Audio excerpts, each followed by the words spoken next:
consider yourself warned. So rich people behaving badly again. Thank you very much. Your video didn't buffer. I did. That's some rough stuff. I also read. We are not here to judge. We are here to celebrate books. Hi everybody, it's Audrey and welcome back to Chapter and Converse. It is August. It is time to talk new releases. There is a lot to dive into, so we are going to dive right on in. I am working with a new tripod right now, so fiddling with it. Gonna try not to kick it down. It's much heavier. So we're gonna see how we do. But you guys, August is great. So very interesting. I'm like, we're gonna dive right in, but I'm still gonna talk for a minute. So there's an Autobuy author this month, which I am so excited about. But as I was going through the books for this month, there were so many authors where I was like, that sounds familiar. Why do I know that name? There's so many authors on this list, you guys, that I have books from that I have not read yet. And as I sit here in the middle of quite possibly the worst reading slump, like in my memory, I'm like, maybe one of these books, like the first book that some of these authors wrote that I already have on my shelf, is the one that's going to snap me out. I don't know. We're going to find out. But we are going to dive all the way in. Okay. We are going to start, take a breath, Audrey, with The Locked Ward by Sarah Pekkanen. This comes out on August 5th. All the details will be down below. Dates, links, all that fun stuff. So, Locked Ward, Sarah Pekkanen. I have read several books that Sarah Pekkanen co-wrote with Bear Hendricks. I also wrote one of Sarah Pekkanen's. I also read Sarah Pekkanen's standalone, by which I mean like she wrote it without Greer, Gone Tonight, which I really loved. I feel like that came out a couple years ago, but I'm a big fan of her and her thrillers. So The Locked Ward, it says, was it bitter, all-consuming jealousy, pathological sibling rivalry, or pure insanity? Whatever the cause, and everyone has a theory, it's the crime of the decade when glamorous Georgia Cartwright, who was adopted as a newborn, is accused of killing the biological daughter of her wealthy Southern family. Georgia is locked in a psychiatric institution, which I feel like the cover of this book is leaning into, where the most violent offenders are held while she awaits trial. The only words she whispers when her estranged twin sister Amanda visits are, "I didn't do it. You've got to get me out of here." Amanda doesn't trust Georgia, but she can't abandon her in a place so eerie and menacing that it seems to exist in another dimension. Is Georgia the victim of a powerful family that's so depraved murder is the least of their crimes? Or is Amanda being led down a path of madness and into the web of a master manipulator? I am excited to find out. This looks very creepy.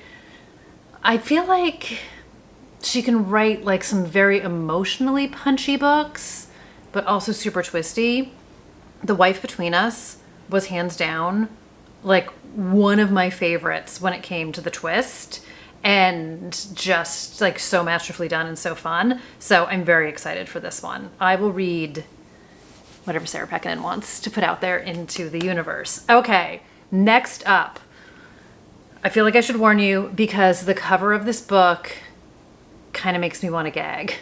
I'm not just like, when I saw it, this is Danielle Valentine, who I adore as a writer. And I was like, do I want to put this up on the screen? So just consider yourself warned. It's like, it's a hand and a piece of meat. This is the Dead Husband's Cookbook. I have a hard time. I feel like it tells a story. It paints a picture. So it says, she has the recipe for the perfect murder. Maria Capello is a celebrity chef like no other, a household name and inspiration and icon. Her dozens of cookbooks and weekly television show broadcast from her beautiful Italian-style kitchen, not to mention her line of best-selling supermarket sauces. And of course, there's her history. Once just the timid wife of famous chef Damien Capello, she stepped into the spotlight after Damien's mysterious disappearance 20 years earlier, an event she's never spoken about publicly until now, because now she's looking for a publisher for her memoirs. I am going to stop it there because I don't want to know anything else. And, well, not the same, but giving me just like the soft echo of The Ghostwriter by Julie Clark, where she is the daughter of a man who's a horror writer, who's also previously a suspect in the murder of his brother and sister when they were teenagers, or like maybe the town looked at him side-eyed, or maybe people weren't sure, but he has asked her to write his memoir. Nobody knows that she is his kid, and kind of unclear what he is going to reveal. So kind of like a similar, like, what is going on here? And if we can all get past this cover, we can find out. I know, I'll take it down. I'll take it down. Okay, let's talk about the next book. The next book is The Wrong Sister by Claire Douglas. So first in a line of authors whose books that I have not read yet, but I am so intrigued by her as an author and have heard nothing but great things. So we are going to continue to just rave about her books as she puts new books out. She has a whole bunch of books out in the universe. This one says, you've known her all your life, or have you? Tasha and her older sister Alice may look alike, but they couldn't be more different. Tasha's married with 2 children and still lives in their hometown near Bristol. Alice is a high-flying scientist who travels the world with her equally successful husband. Yet each sister would trust the other with her life. So another sister story. When Tasha and her husband Aaron need a break and Alice offers to stay in their home with the kids, Tasha knows her family is in safe hands. She couldn't be more wrong. What, womp womp. The call from home is devastating. Alice and her husband Kyle have been attacked, leaving Alice in intensive care and Kyle dead. Rushing to the hospital, Tasha finds the police trying to piece together the events. She can't think of why anyone would attack her sister. And then the note arrives. It was supposed to be you. Why do I want to sing It Had to Be You? Oh my God. It sounds so creepy. It sounds so wonderfully, deliciously creepy. Again, I have heard amazing things about her. I definitely have a few of her books on my shelf. I definitely have The Couple at Number 9. I definitely have Just Like Other Girls. And I probably have even another one, and it's just going to be fine. So anyway, she sounds amazing. The next author is the next author who I have books by, but I haven't read them yet. We are not here to judge. We are here to celebrate books. So Ella Berman's new book is called LA Women. I have Before We Were Innocent, and I have The Comeback. And I'm going to read them both, and this one looks really interesting to me too. This one is set in the 1960s in LA. So it says, after a steady descent from literary stardom, books about writers, Lane Warren is back. She secured a new book deal based off the life of her sometimes friend and more often rival, notorious free spirit and muse, Gala Margulies. Lane's only problem is that Gala has been missing for months and nobody can find her. 10 years earlier, Gala was a charming socialite and Lane was a Hollywood outsider amidst the glittering 1960s LA party scene. Though never best friends, Lane found Gala sharp and compelling. Gala likes that Lane took her seriously. They were both writers, they were drawn to each other. That is until Gala's star began to rise and Lane grew more envious. Then Lane decided to do something that she wouldn't ever be able to take back, changing the trajectory of both of their lives. So is it Gala or is it Gala? G-A-L-A. LA Woman. We're going to find out. Anyway, I love the cover of this. I'm very intrigued by this. I do love a Hollywood story. You guys know I live and breathe for books that are about writers. And I've heard amazing things about her. I've heard great things about The Comeback, which I feel like was her first book. And then Before We Were Innocent was Reese's book. Feel free to chime in if you have read either, or if you recommend one over the other, or any other thoughts and feelings you want to share. So I'll be tuning in for that one as well. Okay, now we're gonna move into August 12th, and I realize I lied at the beginning of this because there are actually 2 Autobuy authors that have books coming out this month, and the first one is Samantha Downing, and this is Too Old for This. I do have the e-arc of this one, and I am very intrigued about this. The cover, I'm just like, who is this woman? She's got a hammer behind her back. What is she gonna do? Give me all of it. This is a book about Lottie Jones, and she thought her crimes were behind her. Decades earlier, she changed her identity and tucked herself away in a small town. Her most exciting nights are the weekly bingo games at the local church and gossiping with her friends. But when investigative journalist Plum Dixon shows up on her doorstep asking questions about Lottie's past, and specifically her involvement with numerous unsolved cases, well, Lottie just can't have that. But getting away with murder is hard enough when you're young. And when Lottie receives another annoying knock on the door, she realizes this crime might just be the death of her. Tell me everything. Samantha Downing writes such deliciously dark and messed up books. I have talked about her on here before. I've been a fan since My Lovely Wife. I've never looked back. A retired serial killer. And I mean, we'll do anything to protect her secret. I just cannot wait. I'm just such a massive Samantha Downing fan. Such a massive fan of hers. So I'm very excited for this one. Like I said, I have an e-arc of this, so stay tuned. And then I will, at some stage, pick up the physical book. But August 12th. August 12th, this one comes out. Okay. The next one, I actually have it. Hold, please. This is High Season by Katie Bishop. This was sent to me by St. Martin's. I am very excited for this one. You guys know I don't have a TBR, but I kind of have a TBR and that I plan to read this before it comes out, and I'm very excited about it. So another kind of murder mystery. Hey, funny enough, Elle Berman is quoted on the back of this book. Connections everywhere. So this has a cast of characters trapped in their own lives. A sun-baked summer, a sinister setting. I mean, the cover... If you saw my book haul, you will know that they're just like, I'm obsessed with the cover. I mean, if you've watched my channel for a minute, you know that I'm obsessed with the cover, but there's some great covers coming our way. Okay, so we have a beautiful summer night 20 years ago, and troubled 17-year-old Tamara Drayton was found face down in the pool of her family's idyllic mansion, what is with me? Her family's idyllic mansion in the south of France, leaving her twin brother, Golden Boy Blake, to pick up the pieces of their shattered family. Also left behind was their sister Nina, who was 6 at the time and the youngest person to ever testify in a French murder trial, because she's the only one who saw what happened, who watched as her babysitter Josie Jackson pushed Tamara under the water and held her there until she stopped breathing. Or did she? Dun dun dun. So then we have a 20 years later timeline, we have a past timeline. I'm not going to read all of it because I don't want to tell you guys things. Sometimes, I've said this before and I'll say it again, sometimes I see things I want to unsee and I don't want to do it to you. But if you do want to read all the details, you can read all the details, of course. Okay, so dual timelines, 2 unforgettable summers. It says it's a dark, tense exploration of the nature of memory, the enduring power of truth, and all the gray areas in between. AKA, this book was built for me. I am very, very excited. And inspired by a real life murder. There's a little letter from Katie Bishop in the front of the book, and I'm really excited. So her book, The Girls of Summer, which came out a few years ago, was such a hit for me. I loved it so much. You guys know I love a coming of age story, and not that it was YA, like they were older, like college years, university years, but sort of just like that time in your life. There was some mystery to that one. There were some multiple timelines in that one, and it was fantastic. So I loved her writing. I'm really excited about this one, and I'm super grateful to St. Martin's for sending it to me. So thank you very much. Thank you very much. Very, very excited. Stay tuned for a review on that one as well. Okay, now we're going to dip into an author I have not heard from before. Why isn't she calling me?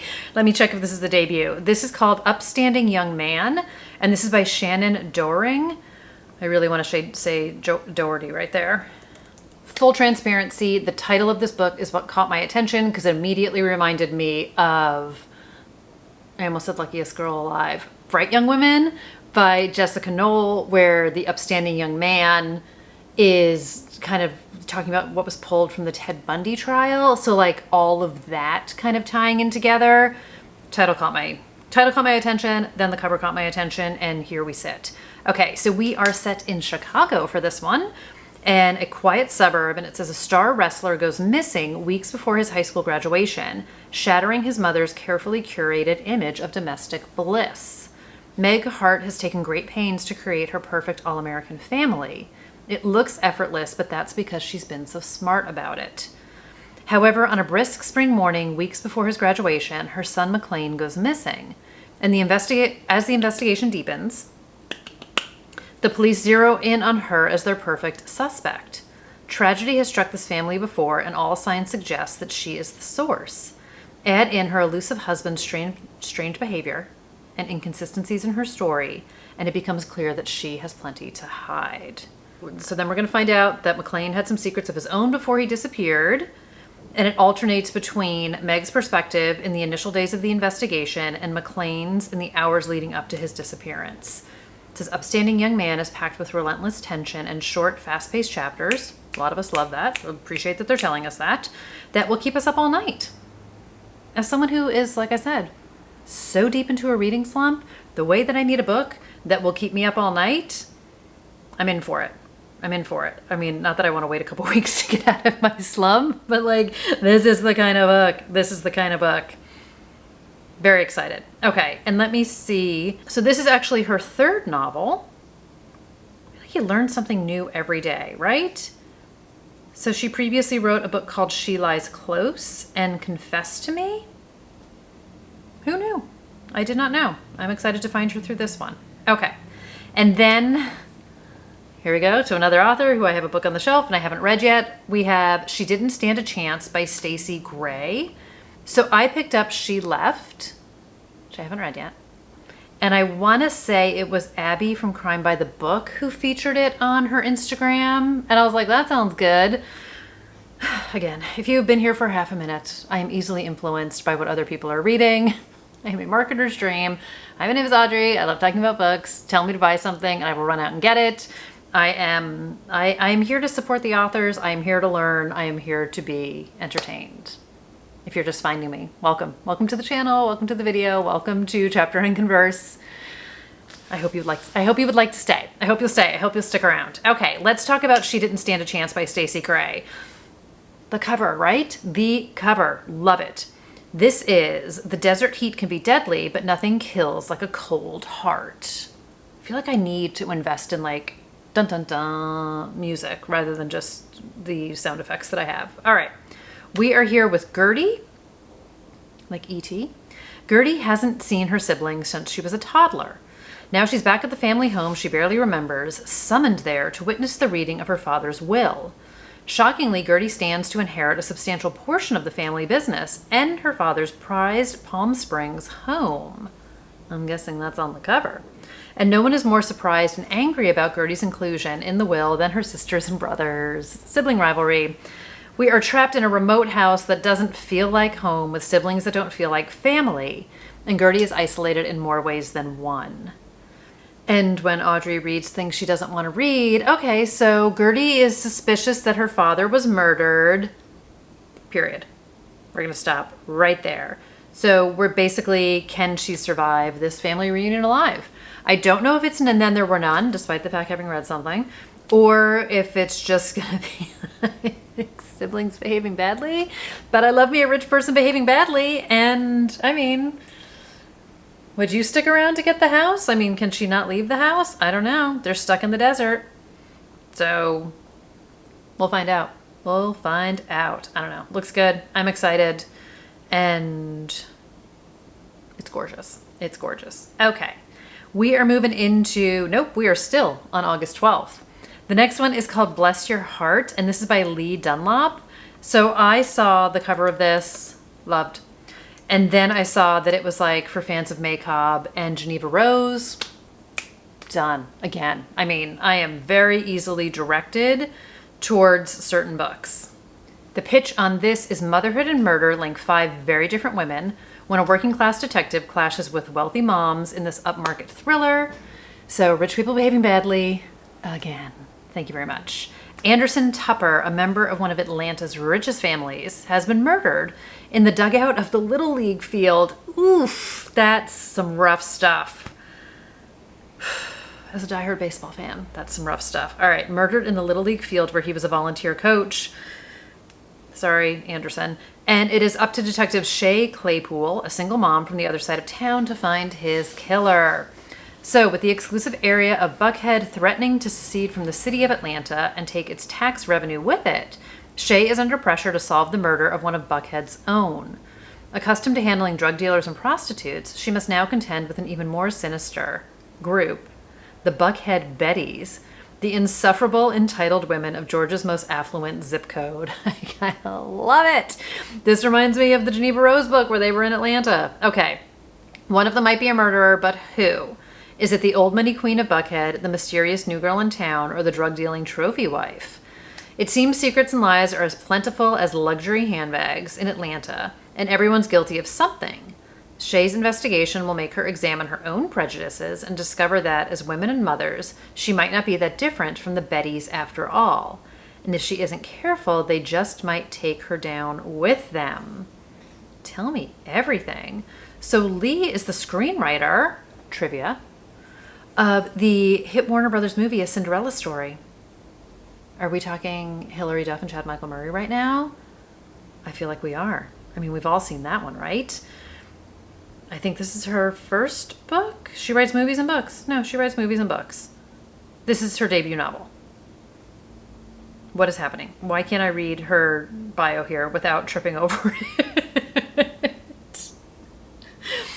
There was an era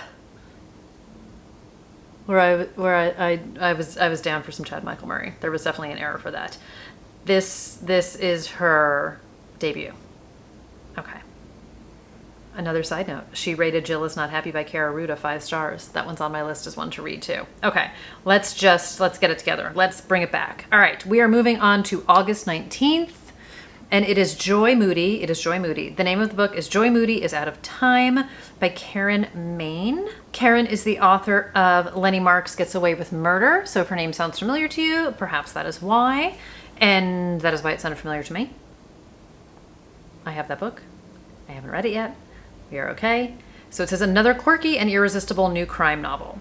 Strange things are happening behind the bright pink facade of Bayside's premier laundromat, Joyful Suds, home to Joy Moody and her twin daughters. Strange things are happening behind the bright pink facade. I already said that. Your video didn't buffer. I did. Okay. For much of their lives, Joy has been lying to Cassie and Andy.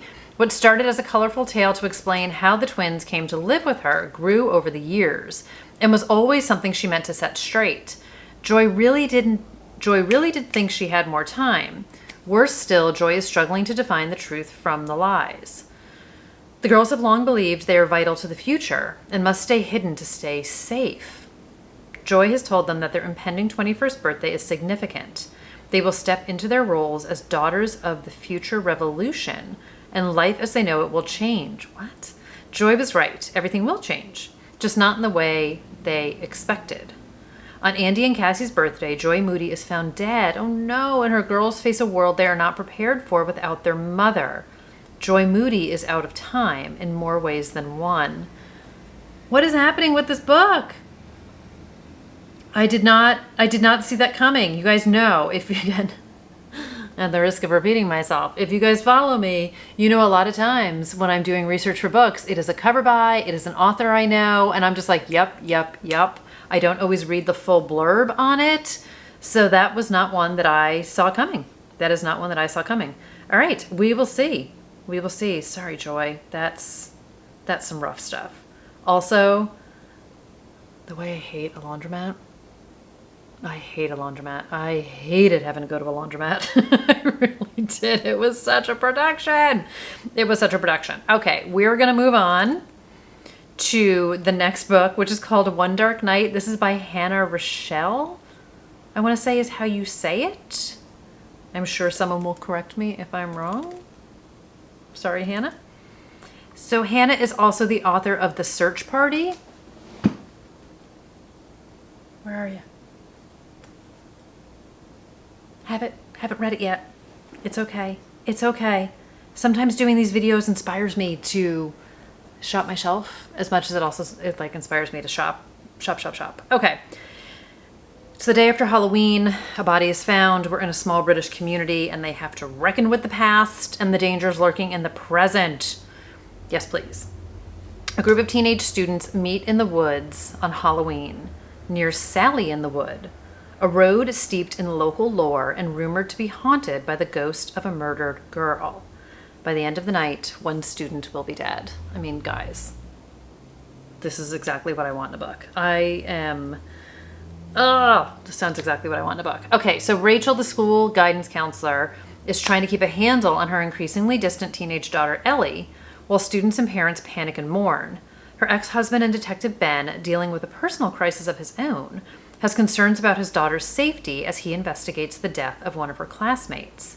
Meanwhile, Ellie is keeping secrets from both her parents, including one about where she was that night. Ellie, I am with you. Multiple POVs. Suspenseful thriller about urban legends, privilege, and how the past continues to haunt us. I love past and present mysteries. I mean, it always sounds demented when I say, like, I love when somebody doesn't survive the night, but I really do. I really do. I love the secrets. I love a high school, college kind of a sitch happening here. We're going to find out. We are going to find out. All right. And then the last book I have for the 19th is Five Found Dead by Solari Gentiel. I have actually read one of her books, The Body in the Library, which I loved.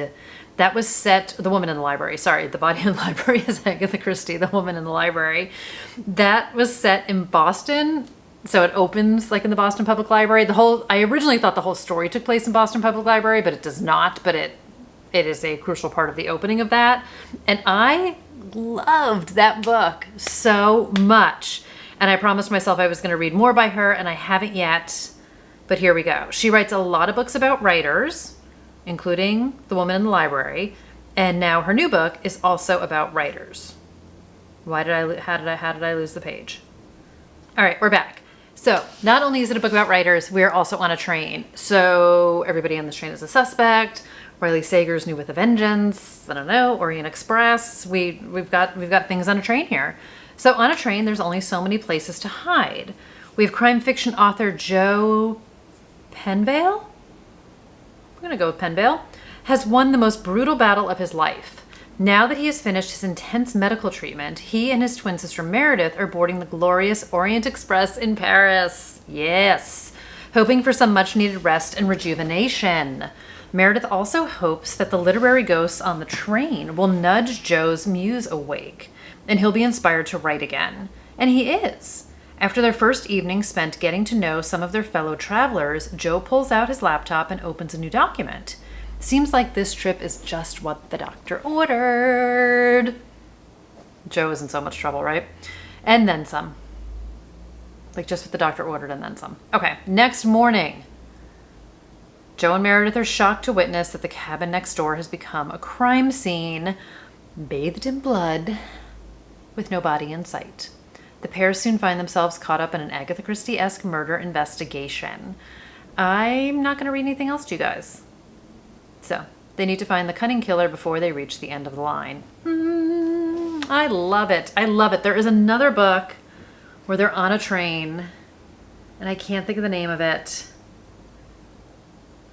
It's going to drive me nuts. I feel like it came out, I don't even know if it was earlier this year or last year. It was a thriller. Let me Google thriller set on a train and let's see what happens. I mean, how many, right? I mean, yep, here we go. There's a ton of them. I feel like it was like The Uninvited or... I'm not going to be able to think of it. I'll put it in here after the fact. I'll do some like post-video research when I have more time. And I mean, honestly, you guys, I probably own it. I probably own it. I don't know why I feel the need to show myself all the time here. But it's another one where like people are invited onto the train for a reason and they're like, not like trying to reenact something. I don't know, are you guys like screaming at me right now? We're like, that is the name of the book. All right, I'll put it in here. I'll figure it out later. I'll put it in here. Anyway, put me on a train. I love an isolated thriller.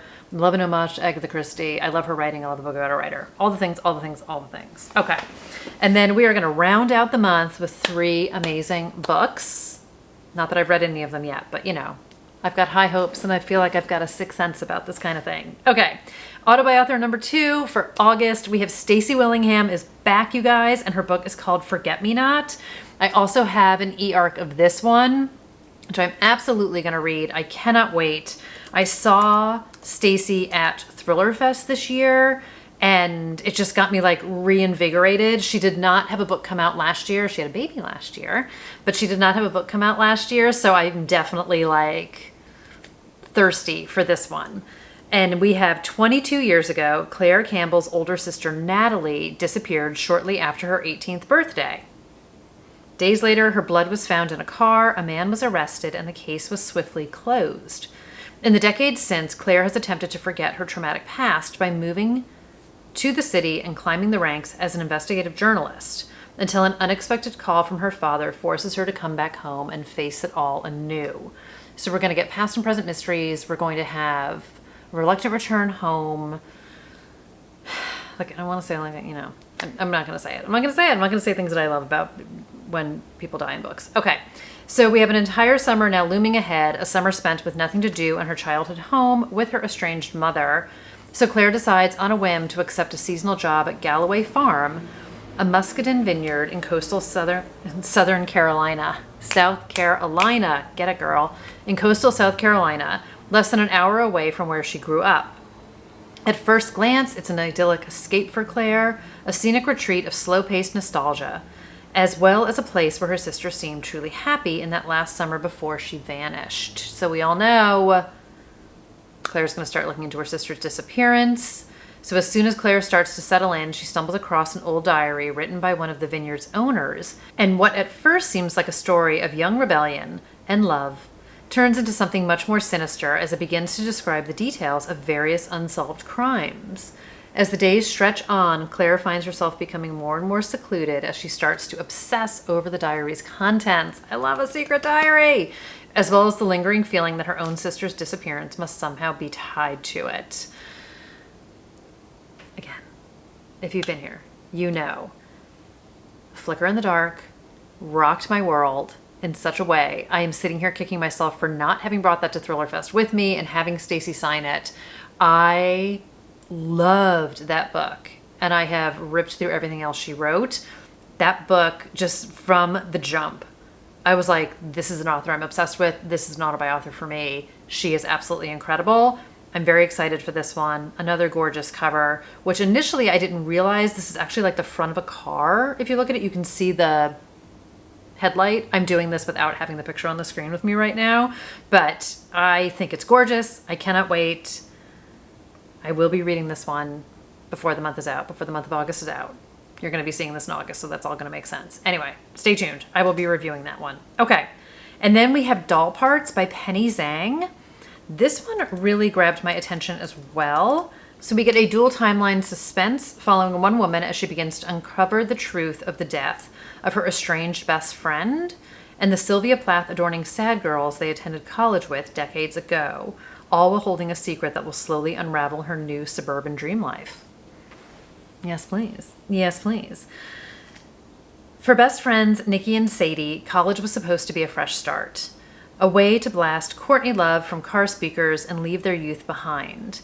But along with sadness-obsessed girls and intrusive professors, a dark story plagues their small all-women's college, the Sylvia Club, a campus legend surrounding the deaths of multiple Sylvia Plath-adorning students, all written off as suicides.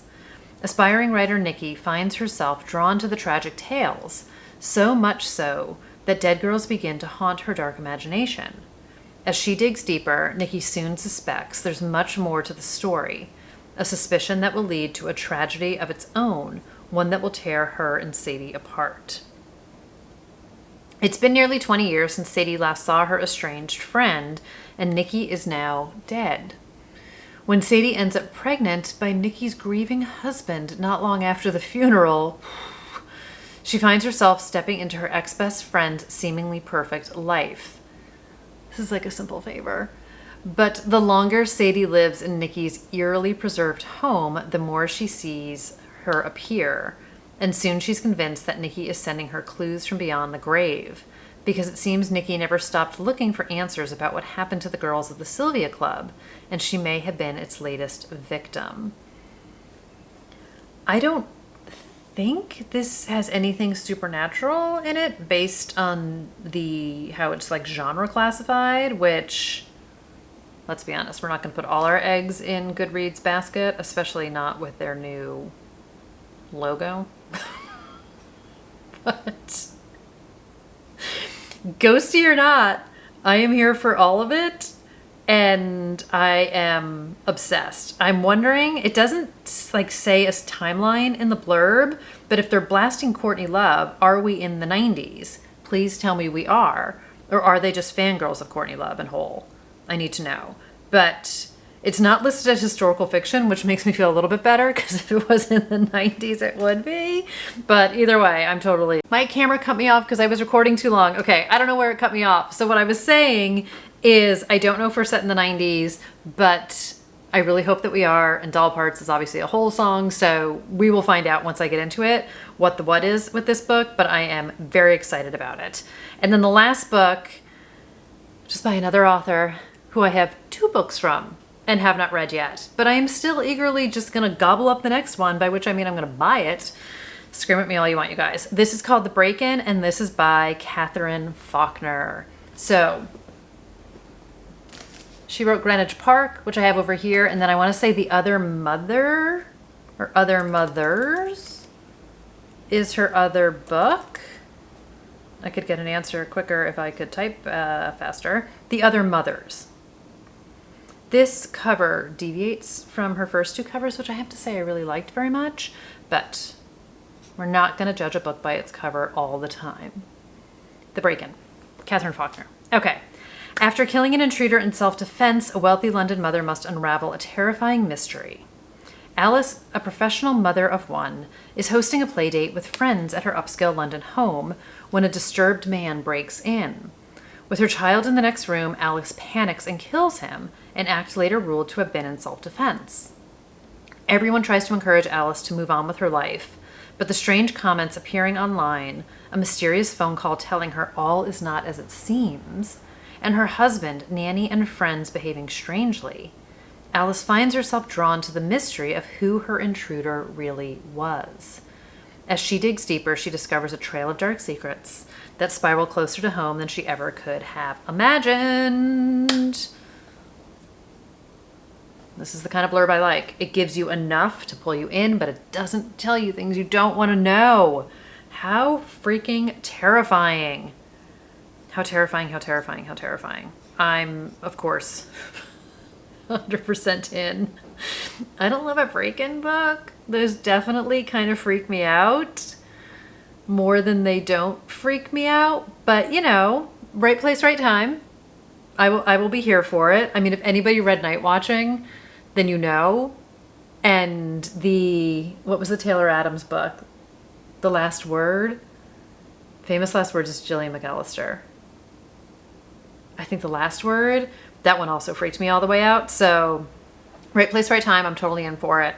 And I'm intrigued to read her books. So I've heard great things about Greenwich Park, like in particular, rich people behaving badly. I don't know if this is a rich London family, but why not? And just stay tuned for all of the things, because when I read it, I will let you guys know. But that is the book in which I am ending the month on. So I have to say, I have very high hopes that some of these might be Book of the Month selections for August. I have no idea. By the time you guys see this, we will all know what the Book of the Month picks are. But I am super eager. It's a bit of a slower month, I feel like, overall, which makes sense for August. I feel like August and December can be a little bit slower, but I'm fine with that. Have I mentioned?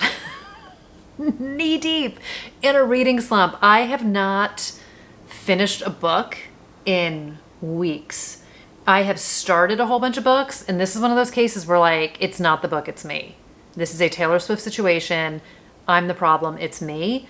I am focusing on my writing, which I've talked about a lot in a lot of other videos. Work is all-consuming in not ways that I want it to be.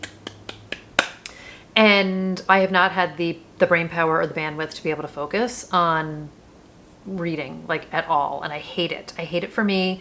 I hate it for my books. And I want to break through this, and I want to break out of it. So maybe one of these books will be the trick. You're going to have to stay tuned to find out. So I have part 2 of a book haul. So if you watched part 1, A, thank you. And B, you will know that there is a part 2 of that coming. And I have some more like recent reads. Sorry, I'm like out of frame here. Some books that I've read recently to catch you guys up on. And then we'll see where we're at. Kind of like September. Full disclosure, August is going to be very heads down writing for me. So I definitely am going to put some videos out, but would like to get a little bit more creative once we get into the fall. So here's something if you've made it till the end of the video. If there's videos you would like to see, like recommendation videos or like something in particular, just let me know. And I'm happy to like take a look and see what we can make happen. And if you just want to say hey, that's also cool too. So thank you guys so much for being here. You guys know I love a fresh month. I love a new crop of books. Nothing gets me more excited than a series of new releases. And there's some absolutely fantastic ones that are coming out this month. So I will see you guys in the next video. Let me know which book you are most excited about coming out in the month of August. If you have read any of these, which one would you recommend to start with? And yeah, those are all the things. So until next time, everybody, take care, have fun, and I will see you very soon. Bye, everybody.